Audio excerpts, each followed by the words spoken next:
Hi guys, it's me, Dimension Battles, and welcome to this Set 11 Speed Art. So to start it off, the idea behind this card actually came from we and my friends were playing a drawing game. So basically we drew different evolutions of what like made up Pokemon in our head, and I drew the first basic stage, so that's what I'm drawing as a Dimension Battles card. So my idea for the starter one would be like a tiny ice cube, and I actually also got this idea because my dad dropped an ice cube, and I saw it slowly melting on the ground, and I thought, oh my gosh, imagine if this ice cube had like a really sad melting face, and then also a huge puddle around it. It would make a great Dimension Battles card. So that's exactly what I ended up doing. And then I went ahead and added little melting features around the ice cube on the sides to make it look like it was really melting, which I thought was a really cool idea. Anyways, it was really fun making this card because my friends actually made evolutions for this card, and I was like, should I draw them or not? So I may make them as feature cards. It was like later on he gets like an ice snowboard or then like an ice weapon. It was actually really cool to do this because we didn't know like what the other people's drawings would look like, and it was a fun little challenge we did.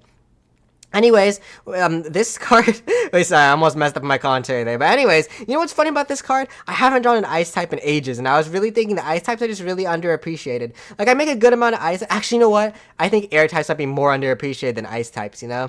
Like, if I thought that I didn't make a lot of ice types, I really don't make a lot of air types. Like, yeah. Maybe I should draw an air type soon. I don't even know if there is an air type in set 11. Anyways, when I went for the shading, I wanted to create a shine effect, so I left this little white strip at the top of the head, because I thought ice cubes would have a shine effect, but in the end, I later end up coloring it in because I realized it just looks a little bit odd. And then I colored the whole thing blue, and then I went ahead and got my darker blue and shaded the edge of the card. So I shaded everything on the left side, then I wrapped around just a little bit just so you can tell it's a puddle and it's like an outline for the entire card, and I colored in a little bit of the darker bits on the blue, and I shaded in the whole thing to make a nice looking melting ice cube. Then I looked back at it and I started coloring in the background, and I just went for a classic ice. I was thinking about drawing it like on a kitchen counter or the kitchen floor like it's a melting ice cube, just like when I saw the ice cube on the floor of my kitchen, and I thought, ooh, should I make a floor like that? But like, no, I'm just going to make a generic blue background, and you can pretend that maybe he's, like, in the wild or something. Well, I don't know why he would be in ice, you know? It's funny. You never really see ice cubes in ice, is it? Like, are those just pieces of ice, or I don't know what you consider it, but, yes, I was looking at it, and I thought, no, this little shine effect looks a little odd, so I added some more shading to get rid of it, and I blended in a little bit more just so it blends in with the rest of the card.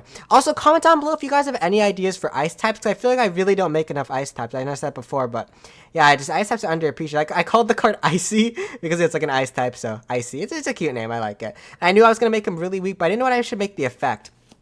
But as you can see, I made the defense 0, so you already know that he's going to be a forbidden card, because all the forbidden cards break the rules of the game. So basically, the effect that I went with is when this creature is destroyed, the opponent's creature that destroyed it can't attack during the next turn. So, like, basically, ice is like, it freezes someone, right? So my idea is that when the ice freezes someone, it'll like, they won't be able to attack next turn. Or, I was originally going to think, like, maybe they slip on the ice, but no, it's like, it's a freezing effect, so, you know, they can't attack next turn.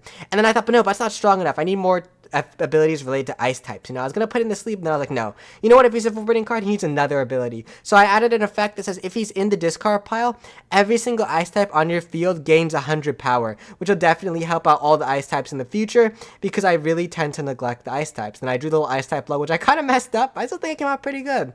Anyways, this is the third to last forbidden card, and it was really cool looking. And if you guys did end up enjoying this speed art, and it's one of the last speed arts for set 11, then make sure to leave a like and subscribe. Bye, guys.